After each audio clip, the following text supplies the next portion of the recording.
Welcome to week 2 of Management 520 Online.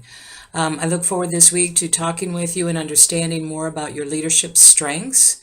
Week 1, as you know, we invested time in understanding the concepts of emotional intelligence and then having you complete the brief emotional intelligence inventory that was in the Emotional Intelligence 2.0 book. I would like you to note that there are 2 survey administrations for the Emotional Intelligence 2.0 assessment.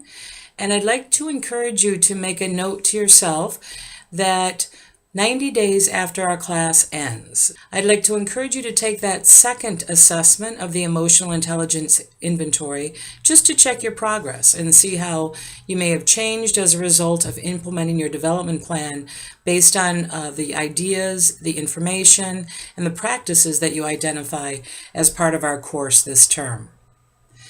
So this week, what I want to do is cover 3 things in this video with you, and we're going to switch our emphasis and now focus on leadership strengths.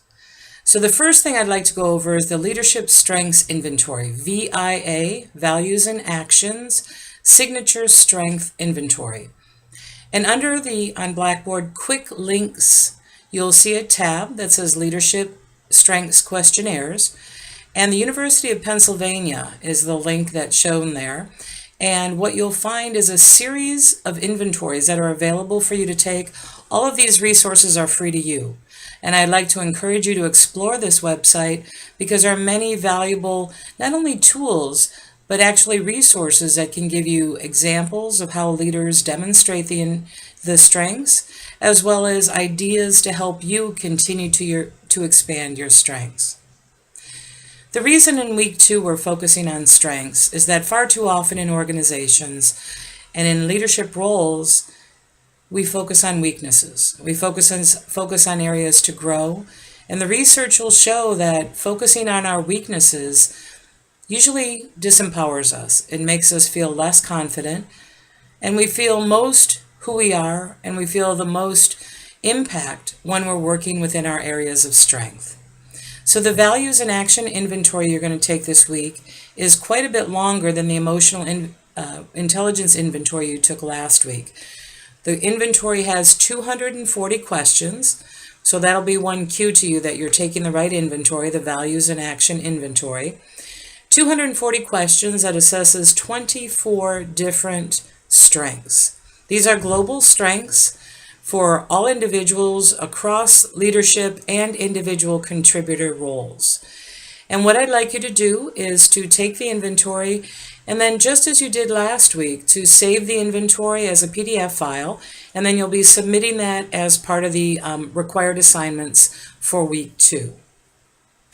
So what I'd like you to do is to complete the inventory and then look at the videos that I've posted. I have 2 by Marcus Buckingham and 1 by Peter Seligman, who is one of the key leaders in Martin Seligman, who's one of the key leaders and researchers in looking at strengths and the importance of using strengths at work, at home, and in our volunteer roles in order to optimize our performance and the impact that we make on others. So one thing I'd like you to consider is when you look at your top 5 signature strengths, reflect on examples of how those strengths may show up in your work environment, in the situations you find yourself in, whether you're interacting in day-to-day activities at home, in your community. And let me give you an example of this. One of my top signature strengths is creativity and ingenuity. And what I've known as I look back on my own career development and my growth as an individual, in each context I've been in, I've felt most energized and most engaged when I've been allowed to be creative in the work that I'm doing and how I'm approaching the process. And this has covered the breadth of when I was in graduate school completing my PhD and the creative work I did in understanding my research topic, which was on leadership and social support. It also then translated to my development and my work as a consultant and the work that I did with various clients to come up with new approaches and practices and processes to make leadership impact, team effectiveness, more well-rounded, and to go beyond the current protocols that already existed. I also do, as an avocation, I enjoy making jewelry, and I find that my creativity also demonstrates itself there, as you might imagine, in the work that I do in designing different types of jewelry, earrings, necklaces, etc. My children, I work in their classroom, and I find as I work with teachers and volunteer in their school district, I find new ways to help them be more effective, help the students, help to guide them in their growth. So I find that my creativity and ingenuity, which is one of my top VIA signature strengths, really does cut across the different leadership contexts that I'm in, as well as the different development that I've had over the last 30 years since I've completed my PhD. So this is something I'd like you to reflect on, to look at optimizing and developing your signature strengths, those top 5, even farther. I don't want you to focus on the lower 15 to 24 in the ranking that you'll get of your VIA strengths. I'd like you to focus on the top 5 and identify 1 or 2 that you really would like to invest more time in developing and growing through your development plan as you think about different approaches to apply one of your top 5 VIA strengths in new ways, in different situations, and by maybe interacting with people and sharing your strengths and offering the best of who you are as an individual in order to optimize your impact as a leader. So that brings me to one subtopic I want to discuss, and that is leadership is independent of your job. It's independent of your job title or the position that you hold. And I think far too often we confuse the job of a leader, aka having a manager title, with the leadership that each of us bring. The leadership in the situations we bring in our interactions with people in our community and the volunteer work that we do, the leadership that we bring as individual contributors in the projects that we work on, in our paid for work roles, and then the leadership we bring at home. And what we do is we interact with people in our families and people in our neighborhood who we change, we make things new, we make things different as a result of the initiative we take. So leadership is about the actions that you take, not the position that you hold. And I'd like to keep that in mind as our weeks unfold, and particularly as you look to write your own individual development items. And that brings me to the second discussion I wanted to share with you this week on this overview. Last week you looked at Chapter 1 of Bennis, and this week you'll be creating a similar summary, but you're going to be covering 3 chapters, Chapters 2, 3, and 4. And what you'll be doing is quite similar to what you did last week. You'll be summarizing each chapter individually, and then for each chapter, I would like you to identify 1 to 2 specific behaviors of how you will apply the concepts from that chapter. You'll use the same 4 columns that you did in week 1 in identifying what actions you'll take, what you'll do to implement those, the coaches and support people, and the measures. So please use the same framework that you see on Blackboard that was in week 1, and then I've reposted on week 2 for you. And you're going to identify actions for all 3 chapters. So I'd like to suggest as the format is that you summarize your learnings from Chapter 2, which should be a minimum of about 400 words, and then write the developmental chart for the ideas from Chapter 2.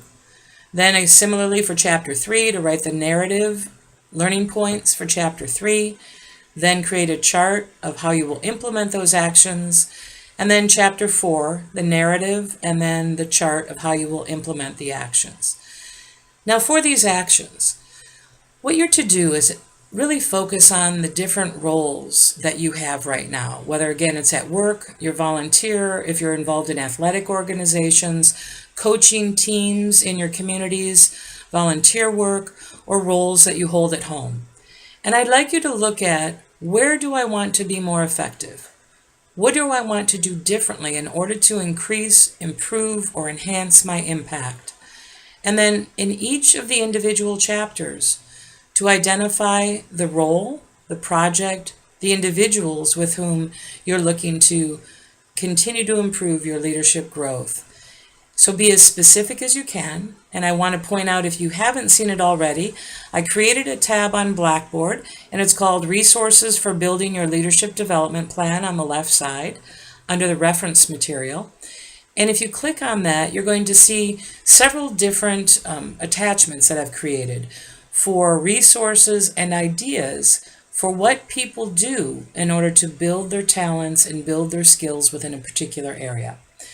Those references and material can help you identify and customize. Please don't just cut and paste information out of that. I'd like you to customize it for your role and show how it's going to help you be more effective. Identify coaches and support people who can help you grow within those areas.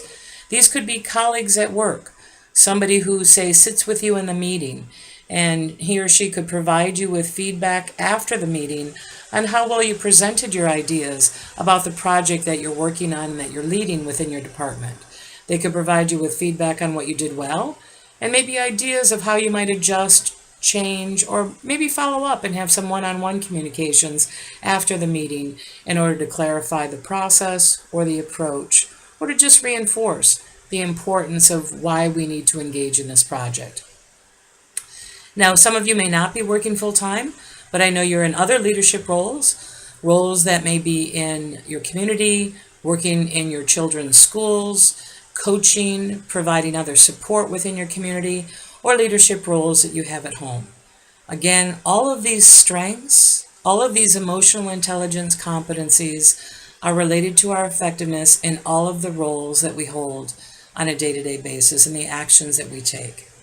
So again, the second point I wanted to emphasize in this overview is that the Bennis summaries are meant to bring theory to practice. The theories are what Bennis shares with us, and he gives us examples of people that he's interacted with, and in some cases they're world leaders and people that we recognize in various industries. And in other cases, he's just talking about individuals that he's interfaced with and some of the key leadership concepts that we need to all be aware of. So that's the conceptual part of our class, leadership theory to practice. The practice piece is what you put in the chart. It's what developmental actions you identify that will enhance your effectiveness in your work, your communities, and in your home roles that you play in order to apply these concepts and to do things differently. So as I mentioned earlier, I'd like you to look at current work roles and look at ideas you can put into action this week. Actions you can take, approaches you can use. So please don't focus on, say, a future leadership role that you might look to apply to after you've completed your master's program, or a role that you're looking to apply to.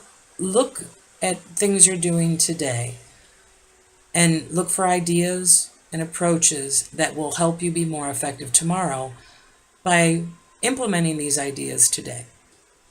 So the third thing I wanted to cover with you is the folders that I'll create each week. You saw one in week 1, and now you'll see one again in week 2, that is titled Scholarly Articles. These are the articles that are for you to read and to then pull out the key points and summarize the key information in those articles around leadership concepts, but also leadership practices. All of the articles that I've posted in these folders, and I'll continue to create these folders so that you can use the information to basically create a customized approach to understanding leadership based on the types of theories and approaches that are most relevant to your leadership roles. Leadership, as you might imagine, is a very large field of study. We will not be able to cover all the concepts and theories and practices. So what I've done is culled through what I believe is the most important scholarly literature to provide you with handfuls of articles each week. And my recommendation is that you go through those articles and create summaries. Maybe identify 4 to 5 key learning points for each scholarly article. It's required to have a minimum of 10 scholarly references. So you can use your summaries from any of the weeks, and you must have 10 different articles that you've selected We will have later in our term a process I've put together where I'll have you go out and identify other scholarly articles that you can add to the mix as well. But each week I will post some through Blackboard for you. And my advice is to develop summaries, maybe on 3x5 cards or other note-taking strategies that you use, so that it makes it easier for you to write your paper, your final paper that will be due. And if you haven't done so already, I strongly recommend that you look under the reference material guide on Blackboard. You're going to see the first tab that gives you the final leadership paper and development plan. I like to encourage people to look at this during the first part of the class because, as Stephen Covey had said in many of his writings, start with the end in mind. So I want you to see how the scholarly sources are integrated into the final paper, into the different sections that are required for this leadership paper. So those were the ideas I wanted to talk with you this week. You'll be focused this week on leadership strengths through looking at the VIA, Values in Action, Leadership Inventory, developed by Martin Seligman and Chris Peterson. Secondly, the Bennis summaries. You'll be doing chapters 2 through 4 this week and submitting those. And then the scholarly articles and the importance of keeping up to your readings and noting down key points in order to make it easier for you to write that final paper. Just on a side note, we will be having discussion boards every week, and what I strongly encourage you to do, sometimes I will assign it, other times I won't, but I encourage you to spend time looking at other people's posts on the discussion boards, learning from their reflections in order to help you really, as we would in a classroom environment. This is our group discussion and learning from others' perspectives. And what you might find is for that column 3 each week of your development plans, like last week in week 1, I ask people to identify coaches and mentors, people who can support them in their ongoing leadership development. My hope is that you would find 1 or 2 people in our class, in our network right now, that may be a coach or ultimately long-term a mentor for you to help to continue to support your leadership growth and your ability to build on your strengths and continue to expand your emotional intelligence so that you're optimizing your own impact as a leader in whatever situation and context you find yourself in now, as well as your career continues to unfold. So again, if you have any questions, please feel free to drop me an email, or if you'd like to spend time and talk on the phone or to set up a Skype call, I'm happy to be flexible to your schedule. I know our online class environment allows you to work at your own rate and at your own pace. Just a side note as well, I have posted a few extra videos that I came across that I thought were interesting about the importance of using positive emotions at work and how that's related to use of strengths. Because when we're using our strengths well, we're much more positive in the impact that we're having because we're in our own personal zone of effectiveness. And that's what makes a difference in terms of leadership engagement and leadership effectiveness. So again, have a great week, and I look forward to reading the information that you'll be posting for me. Take care.